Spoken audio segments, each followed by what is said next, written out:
Oh.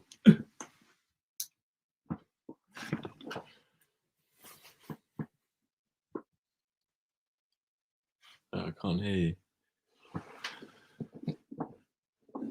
I can't hear you. You're on mute, Keith.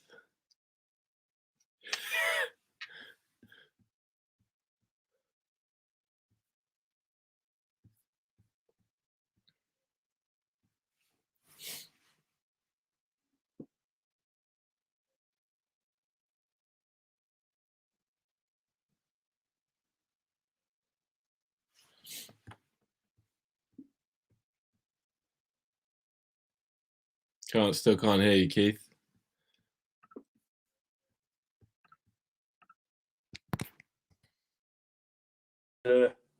Right, that should be better.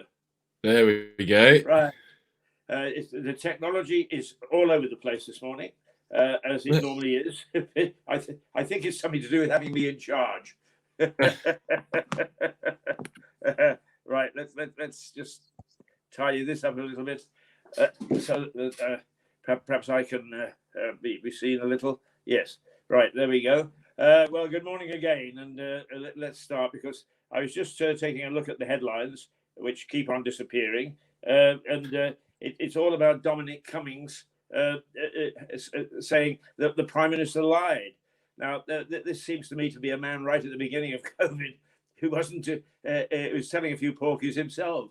I mean, I personally am just getting fed up of all this, particularly since something that we discussed last week is we have now apparently, and this isn't in any headline, it is reported news, that we, Britain, are sending troops into Ukraine because of the fear of the Russians tipping over the border. So the things like that are happening. And what are we doing? Is did he tell the truth and did he not? Your generation, Fergus, do you get confused by all this? Do you shrug at it, or do you just think we should be paying attention to something else? What's your view? I definitely think we should be paying attention to something else. I think there's it is. It's just not really. It's just another story, and it's nothing really real. It's nothing real about it, and it's not a proper issue. And it's just, I don't know, it's dirty politics and it's dirty tactics, and it's just, I don't know. I've never been a fan of it really, so I'm quite happy to see Right. something. Now, I was quite interested in because I take a peek into the BBC at about 6 o'clock in the morning just to catch up on things, and they had one young lady, and I can't remember what the topic was now. But what struck me was that her opinion she expressed as fact. In other words, she felt this way, so everybody else should take it as absolute fact. Now, Right. I say a lot of outrageous things, and I sometimes encourage you to say outrageous things, but it is opinion, and we don't necessarily, it's open to question and debate. So let me ask you for your opinion. What do you think is the key, most important issue before us? And when I say us, bear in mind, I'm not talking about the whole of the United Kingdom, but us sitting here in Lewis and District with the issues that we've got. It may be a national issue or may not. What do you think we should be focusing on?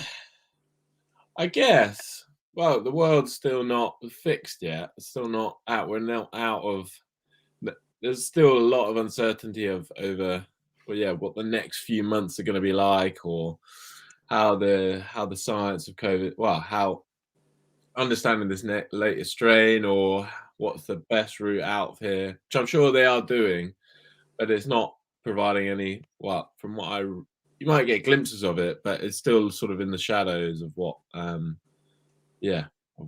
So the old uncertainty that we had about what the economic climate is going to be like, what our individual freedoms are going to be like, are still back to uncertainty. Yeah, I'd say so. Yeah, and I'm sure if you read in the Financial Times or somewhere else, you'd get a better. Someone would be addressing the proper topic and saying, okay, what will the implications be over the next month, so you can sort of plan ahead. But then equally, like the stuff in Russia, I know bugger all about it, and yet it's quite a big thing by the sounds of it, and it could be quite a disastrous thing. So, excuse me. Oh, it's that time of the morning. That's okay. I do the same thing myself. Yeah, I think the key thing really is once again is if Russia tilts over into Ukraine, which is an EU country and apart from NATO, or at least NATO troops are stationed on its territory, is how far should we go in trying to stop him? One of the comments over the weekend from those who study these things in Russia, and of course I've spent a lot of time in Russia myself, is that the trouble with President Putin is he listens to a very, very, very small, narrow band of people who, like a lot of, when they're a cabal, is go for it, governor. They won't do anything in return. Almost a President Kennedy situation with the Cuban missiles. So I suppose that's the worry, is that he will tip over, and what will we do in return? And if we actually do something in return, how will that affect our way of life? Because we'll be at war, essentially. Yeah. Well, yeah, I guess so. Yeah. Well, we might be at war, but you do wonder what the consequences would be, and well, it's just you don't know what. You might have a good understanding, but they're also the Russians are very secretive, and it's quite renowned for their secrecy, and you just don't know what they could do, whether they have the capability. Well, they're very good at coding, and they're very good at shutting down stuff, and like hacking things and other things like that. So you don't know what they're capable of, really. Yeah. What about the electricity issue? I mean, once again, if there are other headlines, it's that electricity prices, heating prices, may start to go through the roof, and we've been told that for the last couple of months. But now the warning is that with inflation at I think it was 5.1% when I checked yesterday in your newspaper, the Financial Times. Are you worried? I mean, even as a business, you use more electricity than the average home. I think you run your business from the back of your house, do you not? I do, yes. Yeah. So is that going to have an impact on your business if electricity prices do soar? But it will do later down. I mean, it does affect the bottom line, but it's more like fuel prices are probably a big thing for me, which is one of the main drivers of inflation when you take when you take them into consideration. So I think, yeah, it's well, personally, me driving around doing local deliveries and then also the UK wide deliveries with our couriers, you get charged a rate on fuel surcharge on that, and that's only going to increase. So the companies would just pass that cost on. So everything will get more expensive, and so it's sort of prices, and it does well. It will price me out of certain people, and then people will just go elsewhere. So yeah, it's going to be a bit of a squeeze on the independents, I'd say, Yeah. margin. But Well, it's an interesting, like, well, I think the whole greens or transition to green energy, these next 5-10 years is going to be very interesting because there's got to be support for the green stuff coming through, but there's also going to be support for the dirty fuels going down, and how they transition away, and um, how they're going to retrain these workers, or how they're going to support job displacements, these closing industries that support a lot of people. Because a lot of it, I mean, it's classic, like Maggie Thatcher up in the north, and all the coal mines and everything being shut down, and steel, and what that caused, the disturbance that caused. So then it's going to be, again, bringing it back to the parties and the distraction politics and all that sort of stuff. There's not a real issue. The real issue is this. I think the green stuff that's going on, and it's a major issue for not only us as a nation, but also the whole of the UK, that we need to transition towards a greener world, basically. In listening to the programs, that the Greens particularly, but some other parties are getting onto the bandwagon. These green policies are all very well, but can we afford them?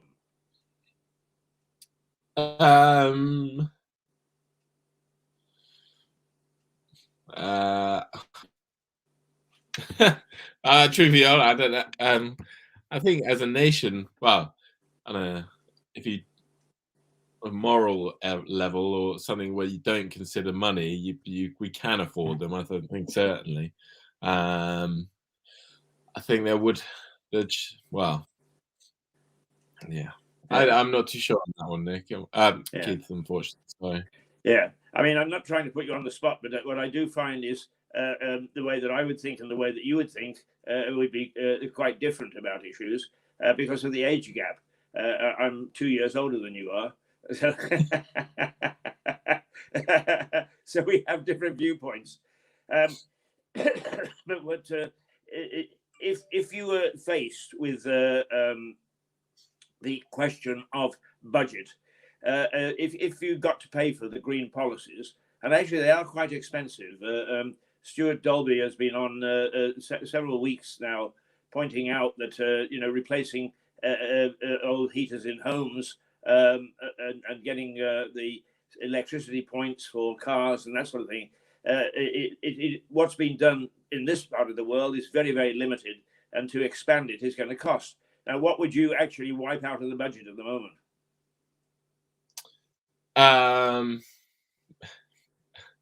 Again, you put me on the spot. I'm not too sure. I don't know what I'd wipe out. Sorry, Keith. I mean, it could well be that what you're saying is exactly the way that younger people think.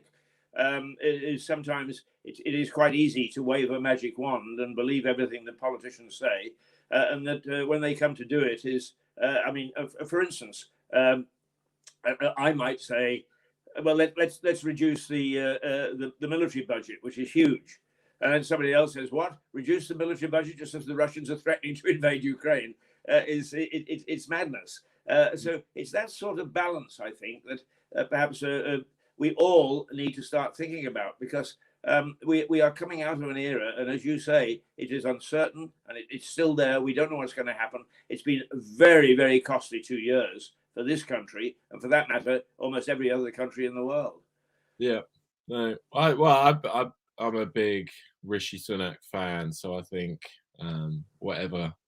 I think Rishi's got some good ideas, and he does it. What he's done great so far with the support schemes and all that sort of stuff. And so I think Rishi's got a good plan, and he's a very sensible, smart, very smart man, and it does everything right. So I assume Rishi's got us on a good path. Yeah, well, no, that's interesting that he would find favour amongst your age group. My view is that I call him a smoke and mirrors man, because I watched 2 budgets that he's delivered now, and I had with me a former city expert to analyse them. And our first reaction was, "Oh, super, smashing," and so on. And then when we actually started to take it apart, what he is an extraordinarily good orator, but he doesn't seem to be any mathematician.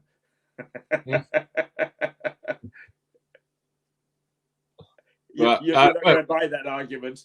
No, I'm not going to. I'm not going to nibble. No. Okay. All right. Let's move on to something that you are familiar with and that you like. I once again, I did say to you, I think a week or 2 ago, that I saw that the price of wine is likely to go up. Now, I'll return to that in a moment, because I was taken to dinner the other night, and there's I'll tell you where it's in Cote. Or Cote, or however you pronounce it, the only posh restaurant in there's another posh one which is very, very tiny and out of everybody's budget, but Cote is probably the place that people like to go and dine. So I was taken to Cote, and there is a lovely, lively Scottish. She's not a waitress really. She's more in charge of the whole thing. But she said, "Have you tried a pudding wine recently, a dessert wine?" And I haven't had one for quite some time, and I did, and I thought it was terrific. Now, do you deal in pudding wines? And whether you do or you don't, what's your view on them? I normally do around Christmas time. To sell them. Outside of that, not so much, because they're sort of they are. They feel quite like you don't have them very often. You sort of have them for big occasions. So if one of my customers is after a pudding wine, they can just get in contact with me directly. And as long as they give me enough time to try and source one for them, I can get them for them. Yeah, basically. So and I'm a big fan. I'm a big fan of pudding wines and sweet wines. Just because they are that little bit, they're like sweet nectar. They're absolutely gorgeous. And so you can imagine just being a little bee and just sipping on these and just being the best thing in the world. And they are just, they're something nice to just to round off the end of the meal, basically. Yeah. Well, I found it delightful, but I should tell you that sort of in 10 or 15 years after the war, when wine shops were very, very few and far between, people, a certain class of people drank wine, but mostly it was beer and spirits and so on and so forth. So wine shops didn't have a great array. And a friend's father used to say to him, "Please, would you pick up some Sauterne?" And this young chap and I would struggle along to the wine shop, pick up some Sauterne, and away we'd go. And for years and years and years, I thought Sauterne was the only white wine available. So before I started to get a palate for other wines, Sauterne was my wine drink, as it were. And it's easy to get sucked into, particularly when things are scarce, into a certain way of thinking. Your view, I think, I would just suggest to you that there are a lot of people watching you who don't understand the differences between wines. In fact, the late Bernard Braden told me that he was going across the United States on one occasion, and right in the middle of nowhere, he came across a store that was selling a very sophisticated range of wines. And so he selected 2 or 3, And the owner said to him, "Oh, you're obviously a man who knows something about wines. Now, could you tell me, why is there a date on them?" And I would suggest to you that there are a lot of people that really, while we all go through the a bit about tasting a wine and so on and so forth, is don't know much about wines. And I mean, you do give me some education. And perhaps you would explain two things. One, what a pudding wine is, and also, would you explain what ice wine is, which, although it's a pudding wine, is quite different? So they're similar. So pudding wines or sweet wines are generally wines. Well, they're made from grapes that have been left on the vine for a little bit longer than a normal harvest would do. And as well, so a lot of them are what's known as bostratized wine, which is a bit of mold that happens on them, which makes them very sweet, basically. And they yeah, they basically just all shrivel up and get really sugary and juicy. And when they press it, it's just basically like really gooey, sticky juice comes out, and then they bottle it up, and it's nice sweet wine. Now, ice wine, if you've never ever tried one, is one of the most beautiful things in the world. It's delicious when you get a good one, especially when you go to Canada. They're incredible at making ice wines.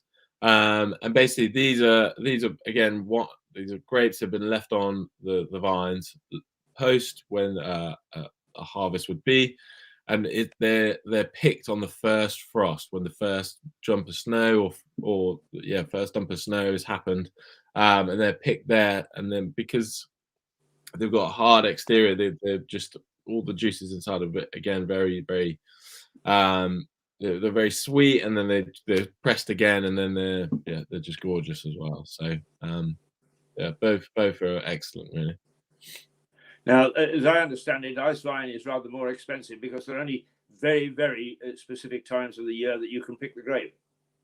Yeah, well, yeah. So it happens on the first snow, and also if it doesn't snow, or if it's not the right conditions as well, then they're very strict rules about it anyway. Well, and also if it's not quite the right temperature, it's basically not worth it. So a lot of wineries essentially put all their eggs in one basket, and for a whole year. So you got to sacrifice.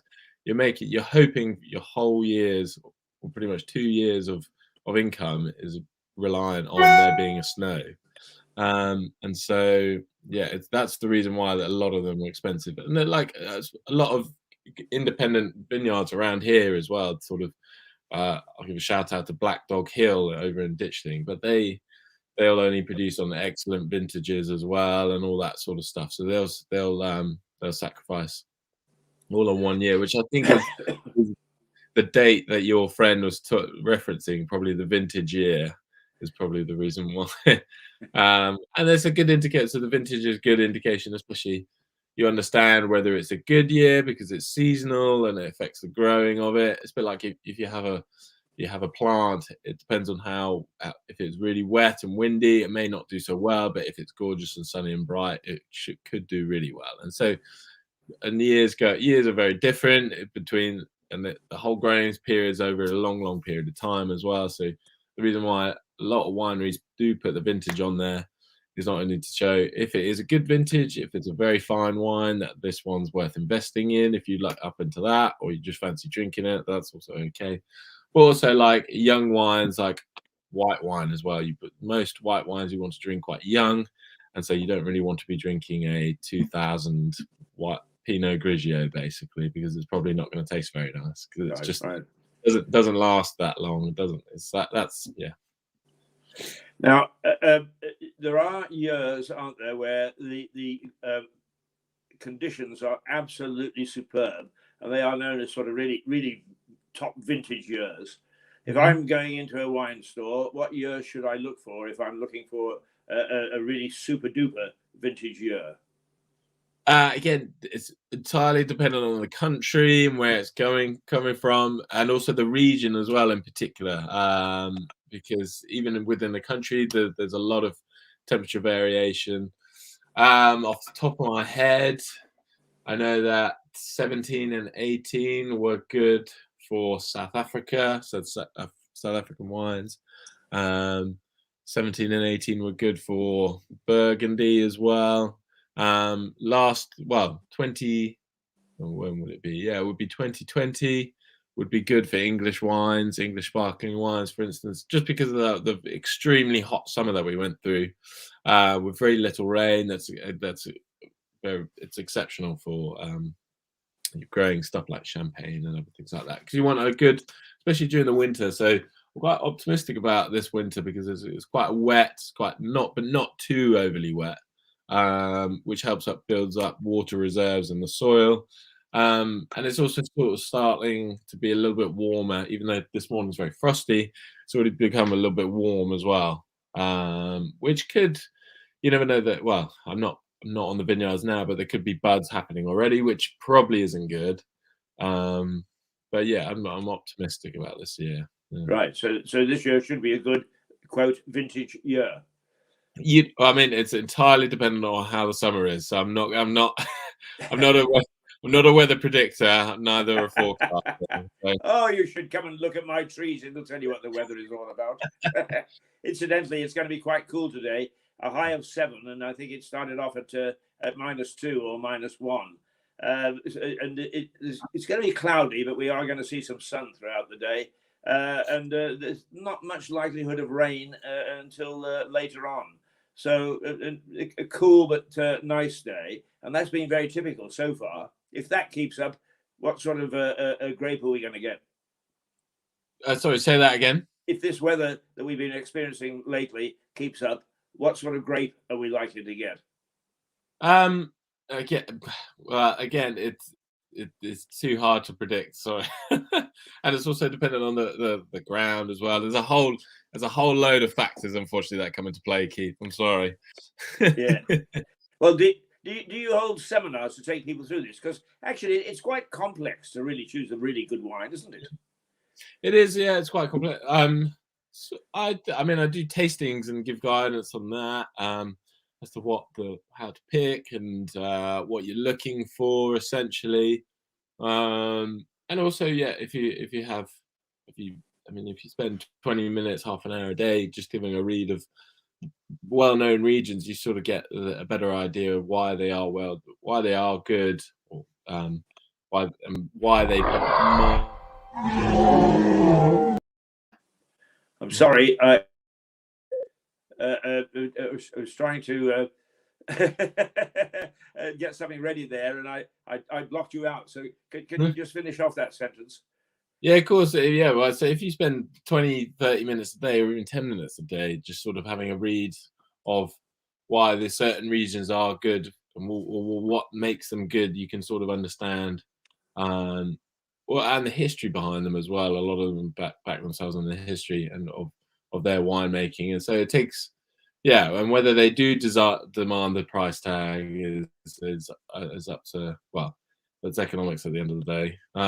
But it's what you prefer, so your preferences. You might not like a £2,000 bottle of white Burgundy that's really full bodied and something like that. You might like something fragrant and light, like a Riesling, which only costs you £10, £11 or something like that. So. Or you might just go to Aldi and pick £5 bottles of wine. It really doesn't matter. So it's really up to what your preference is at the end of the day. Right. Now, one thing that I think that because screw top is becoming more and more popular, that people don't understand is if a wine is corked, what does that mean? So wine is corked is usually in reference to wines that have a cork in them, and that they've been either the corks of a poor quality, and so lets in oxygen, which affects the wine, or the wine's been poured incorrectly, like stored incorrectly. So it's quite essential that when you do have a wine that has a cork in, that the wine and the cork stay in connection with one another throughout, while it's before it's drunk, basically, because you want to keep the cork quite fresh. It lives off this sort of wine, helps it keep it quite but it doesn't make it go dry, essentially. And so when something goes dry, it then lets in oxygen and becomes, when you open it up, like for instance last night there's a classic, I do some evening shifts at the Griffin, and we opened up a 2003 Pauillac, and one of them was perfect, you could open it up nicely, and the other one, just the cork just disintegrated, which isn't very good. And so that would be described as corked. And yeah, it just affects the taste of the wine, especially if it's something that is, well, going back that long, almost 20 years, and cost the person or the group £400 a bottle.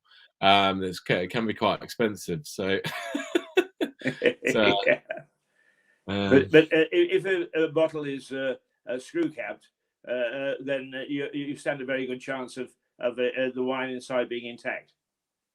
yeah, you stand a better chance, yeah, because the way it's sealed, that sort of little foamy seal you see at the top of that little thing that helps, it's a screw top, and so that sort of seals it in, and there's a less likely chance that oxygen can get in because of the way it's designed, basically. So yeah, screw, even though it doesn't feel as say fancy, or it doesn't feel as well made because it's not got a cork in, you're more likely to have a wine that tastes how it should do, or with that doesn't display any faults, basically, because of that design.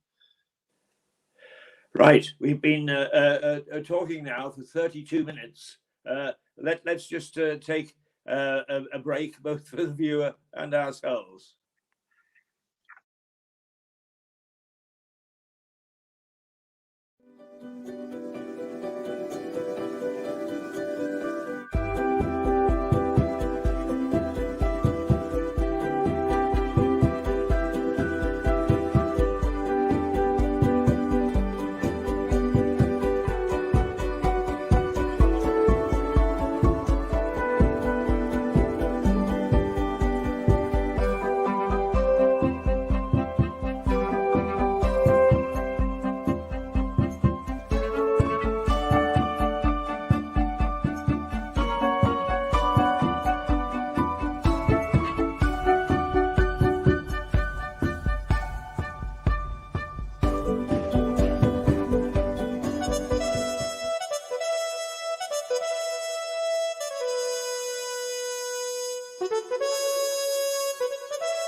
Right now, just looking at the news headlines, changing tack for a moment, Fergus. Let's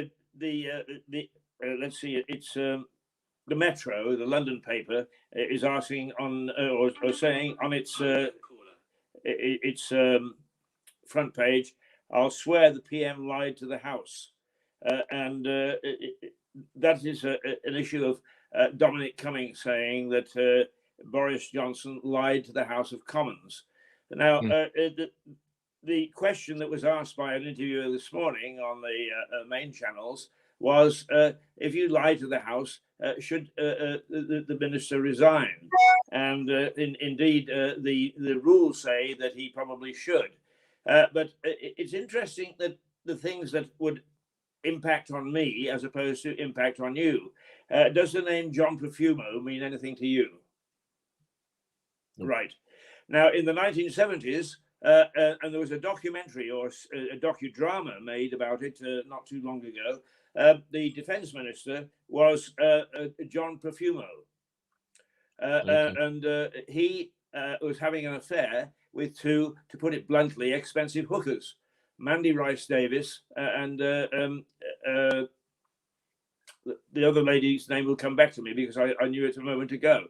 But they also turned out to be having an affair with the Russian foreign minister, defense minister, Russian representative, and so on. And the whole thing came out because Profumo was asked in the House of Commons, was he associated with these ladies? And the fact of the matter is, he said no. And then when it subsequently turned out that he was, it turned into a major scandal. And he resigned. There's to all intents and purposes, a very expensive pimp, Dr. Stephen Ward, who is part of that social era, committed suicide. The whole thing became huge issue, and everybody was talking about it. And those of my era still remember it. Is the Mandy Rice Davis case and the John Profumo case. Incidentally, the interesting thing is, after he resigned, he put himself to good works, looked after charities and so on and so forth, for which he was later honoured by the Queen. But so you can come back from the dead. But it is interesting that you and you're probably representative haven't a clue who John Profumo was or is. That sort of issue it's not new. Should Boris resign if, in fact, it turns out he lied to the House of Commons? And now, would you think that that's something he should do? I do like Boris Johnson, but I did like Boris Johnson, but he's definitely put his foot in it. He's definitely been there's been a lot of things that shouldn't have happened or that have been very bad, and he's not put himself in too much good light over the last 6 months, especially with, say, the Peppa Pig thing, just general leadership as well, just pretty terrible. It does seem like he's not keeping tabs on the people that he works with as well, and he's just not. Yeah, I do think he should resign. But I don't think he will, though. I think he's stubborn enough, unless he really, really puts his foot in it. But then I think he's already gotten pretty low, so I can't see him going much lower. Now, you're a fan of the Chancellors? Yeah. Okay, so considering that there will be at least 5 or 6 people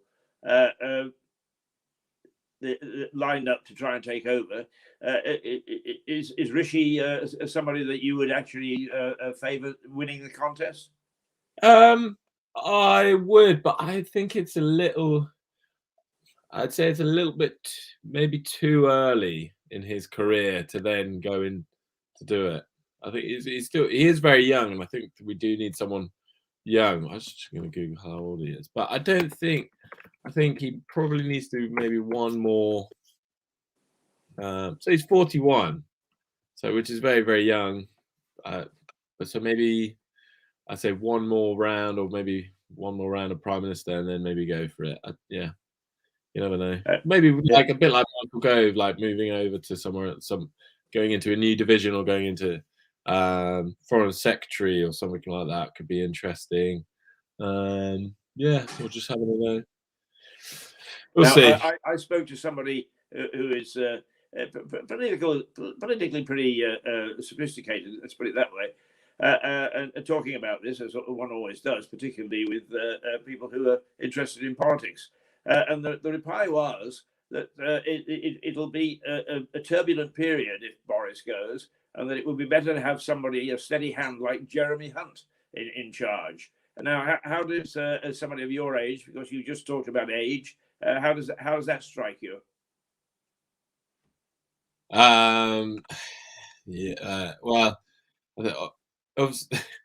Jeremy's surname is rather unfortunate, given that he probably is. Especially within my household, the other, probably the ruder version of his name is chucked around quite a lot towards him. So I personally don't think he would be a particularly good one. Also, I just don't think, from memory, I think he also was quite terrible towards his end of, when he was in the limelight. I think he also ran into hot water, basically, and ballsed it up. So it's interesting how people see things, isn't it? I'm not sure about Jeremy Hunt as a prime minister, and indeed he did toss his hand into the ring about 3 or 4 years ago at the time of Theresa May. But the one thing that I personally liked about him was he is the only politician that has understood small-scale local television. and he traveled the United States to find out about it when he was Minister of what they call it, Culture, Media and Sport, I think, and came back with a fair understanding of what it was all about. And that's why we got the legislation for local television. The trouble is that when he moved on and left that department, the civil servants got hold of it, who didn't understand it at all, and came up with a disastrous plan, which has now been withdrawn by Ofcom as being unworkable. I just feel let down by the fact that he wasn't there to pull the strings. So it's interesting how we view people based on how we personally are affected by them. And do you think, and I think, that a lot of people vote that way or have opinions that way, is how did it affect me personally? Not the country necessarily, but how did it affect me personally? I think a lot of people do. I think a lot of people think of number one first. Yeah, I mean, you especially, well, you've got to in certain aspects, and then probably there's a moral obligation to probably think about the wider society as well and what is best for the country. But yeah, I think, well, maybe, well, this could be contentious, but I think Brexit was probably done on a very much a personal basis, or a personal opinion about the, and it'll probably stoke the fire a lot about, well, yeah, um, and maybe not look on the greater good, what is for the greater good of this decision. So yeah, I think a lot of people definitely do vote on what they think is right for them or right for their families, which I guess you can sort of still say is quite personal. Well, not considering the wider instances. It's one household, so you still feel relatively selfish. So yeah, I would say so. I'm interested in. Well, I'm sort of taking lead now, Keith. But I'm interested to hear about your views on the BBC and the TV licensing and all that sort of stuff that's come into spotlight recently. Well, I've been quite vocal about this from about 1970 onwards. I believe that the BBC should have a root and branch reform.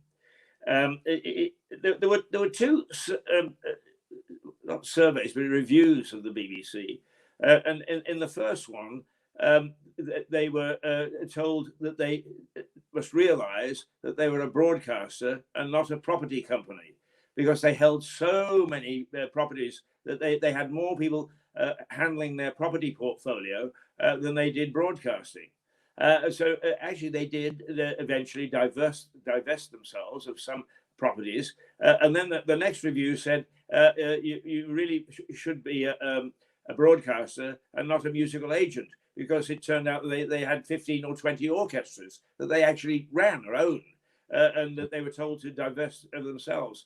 Now, the BBC has great difficulty, in my opinion, in looking at its broadcasting. And that's why it's there, the British Broadcasting Corporation, and that's why it was set up. And I think that it is, the unfortunate thing is, and luckily, I mean, this is opinion. Don't take it as fact, but it's my opinion that the training situation, which used to be very good at the BBC, is almost non-existent, because I can watch it quite critically, and I can see things that I would train people like Russia Today people not to do, because it drives viewers away, that nobody's obviously told the broadcasters. But this morning, when I was watching the interview, I just cringed, because the interviewee it was Dominic Raab on this morning. The interviewee had obviously been given a briefing. She'd got a piece of paper that said, ask these questions, but had no idea really how to find her way through an interview after she'd been given an answer. And my training for people is, what is the most important question in an interview? And they sort of look as if to say, what the hell are you asking me? There must be 1,000 answers. No, there's only one answer. The most important question is the first one. Because if it's a good interview, how do you know how the interviewee is going to respond? And you have to react to that and take the interview through based on that. And none of those things seem to be applied anymore. They just rabbit on. Now, flip the coin, and this is a case that is made for the BBC by its supporters, and that is, the natural history programs. Some of its drama is absolutely fantastic. It really is. It's first class and it's world leading. In everyday broadcasting, the ordinary sort of stuff that we're doing now, I think that it's lost its way. So I would have a root and branch reform look. They keep on saying that they're doing it, but it's all internal. They never ask anybody from the outside to come and take a look, and that's what I would do if I was serious about turning it back into a broadcaster that was reasonably independent. Now, I'm just going to take one minute more, if I may, because the history of British journalism, everybody says, oh, well, journalists should be independent and so on. So independent, yes, but impartial, no. There is no history of impartiality in British media because it started off, the first journalists were pamphleteers who wanted to get rid of Charles I. And they used to write pamphlets which sort of said, kill the king or whatever. They used to hammer them up on a wall and then run like hell, because if the king's men got them, they had their heads lopped off. And that was the start of British journalism. And what we've done is we've managed to get a range of papers now, from, say, the Telegraph to the right, to the Mirror, and to some extent the Star to the left. And through it, you've got a whole range of political views. And I think that's quite healthy. Now, having said that, I expect a large number of people will take me to task as I go through today. What the hell were you talking about this morning, Keith? But that's my view. No, that's fair enough. Well, I guess the reason why the reason in my head, just thinking about it, the reason why the BBC has got to be impartial is because everybody should pay if they are watching TV, pays their TV license, and so they've got to cover all bases, because you can go out and buy the newspaper that is in your preference, is within your political mindset, and so that's right.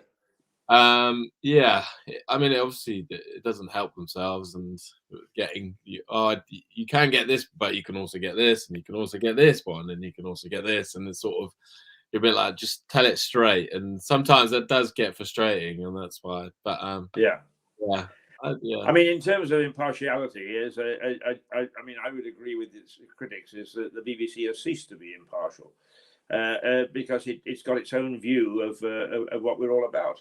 And what it should do is it should spread those views like the newspapers do, from right to left. Or I think to be totally impartial is almost impossible. I can say to you, I come on here each morning without any isms. I try hard not to take any point of view, but just to raise issues. And people who know me would say, God, you were biased this morning, Keith. Yeah. It's not easy to be impartial, and I do accept that. But what we're doing now, what you and I are doing now, is part of the future of broadcasting. I think that the big organisations, such as the BBC, but also the private ones, those owned by private enterprise, are going to change, partly because of the influence of Netflix and so on and so forth, but also the sort of things that they now cover, they're finding very difficult with so much communication availability to the average person. So I think I won't see it, unfortunately, but you will. I think you'll see a dramatic change in broadcast media over the years. Whether it'll be good or bad, I can't predict. Like you can't predict the wine harvest this year. But I do think there'll be an enormous change. And probably what we're seeing at the moment with this argument about the license and so on is just the very start. Okay. Now, did that answer your question? It did, yeah. Enough for me, yeah. Now it's 8:50. Believe it or not, we've been going for 50 minutes, you and I. It's been very enjoyable. I don't want you to go just yet, but what I am going to do is just take a little pause because it's something that's dear to my heart.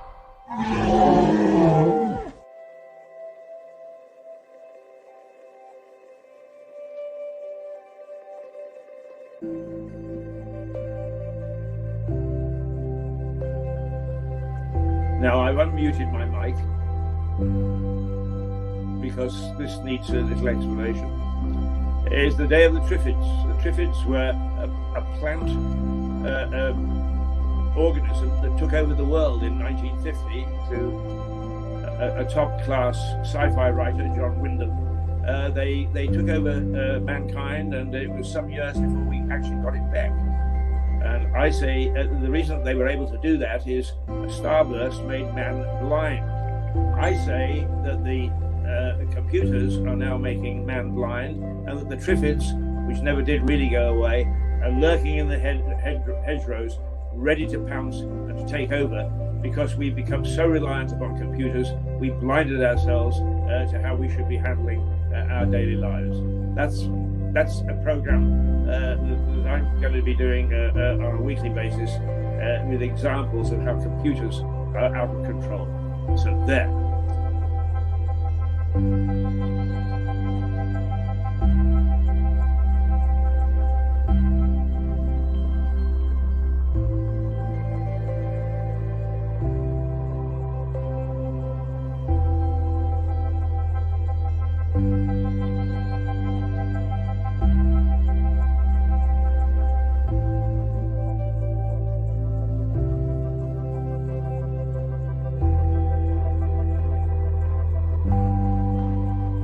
Return of the Triffids.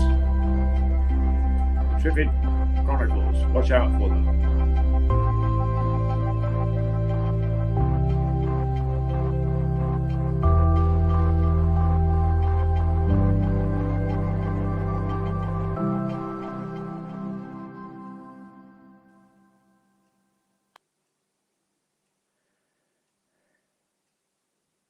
Now you watch out for them, Fergus. Oh, see, your microphone is off.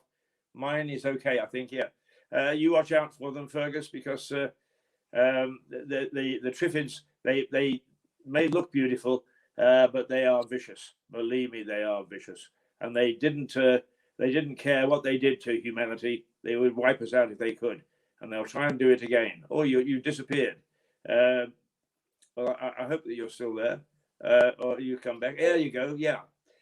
So you watch out for the Triffids when you're driving down through the lanes and the byways and so on. They're lurking in the hedgerows. It's 8:53.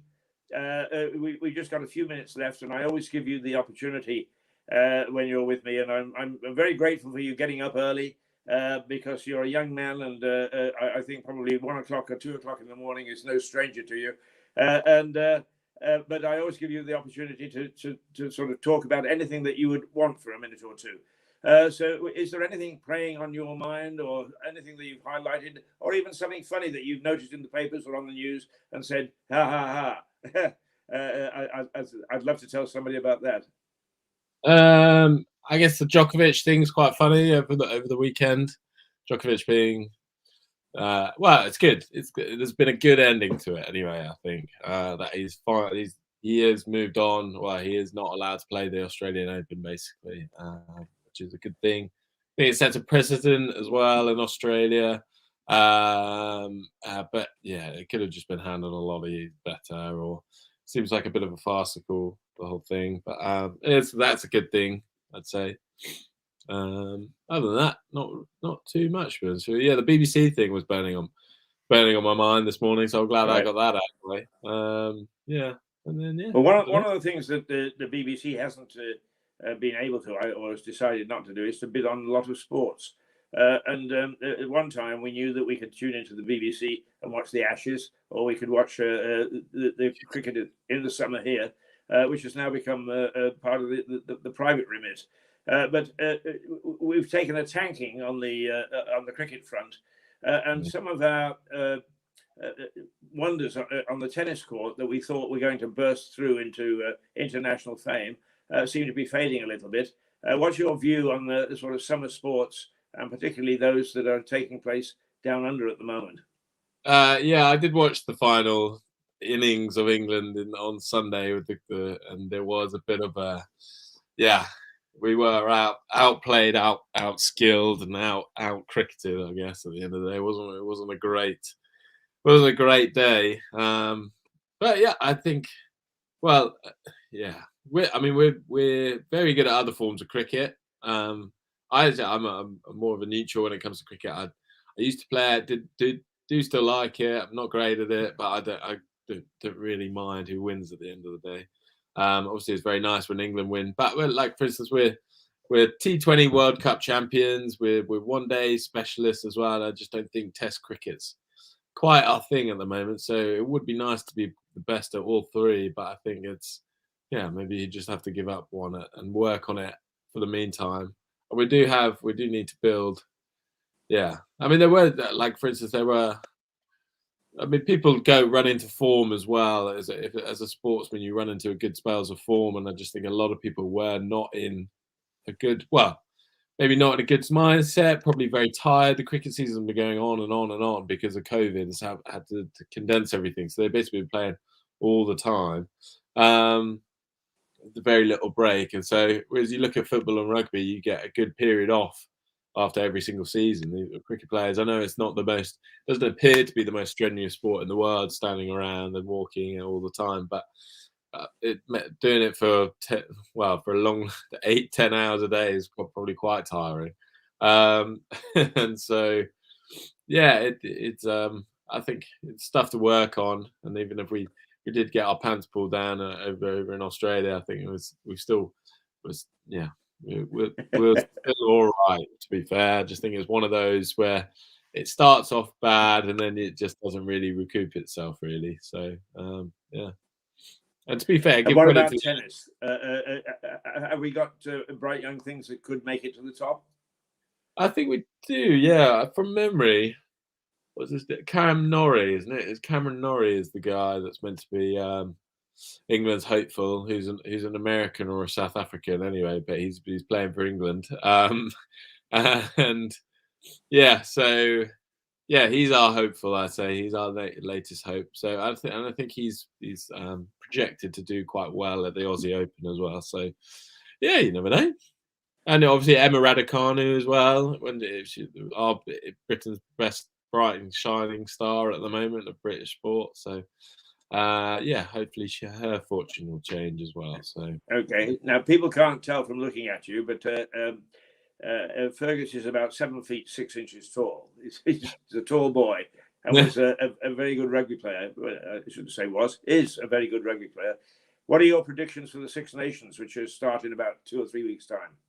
I'm hopeful. I'm hopeful for England. Yeah, I think you've got to be. I think there are the players that we've got are very good at the moment. We've got a good crop of young players coming through that I think, yeah, have played together. And now that have played together for a fair amount of time, I think the autumn series was a good opportunity to try new things, and we did obviously very well in that.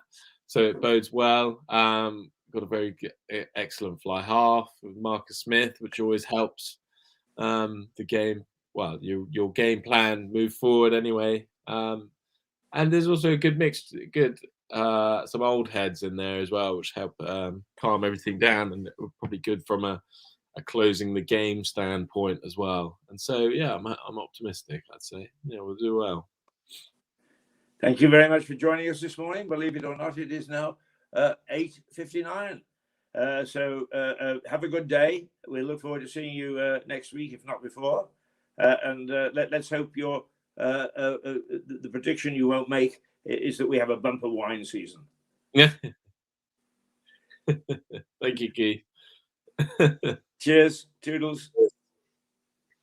And let's go out on a gentle note, as we like to do quite often. Here we go.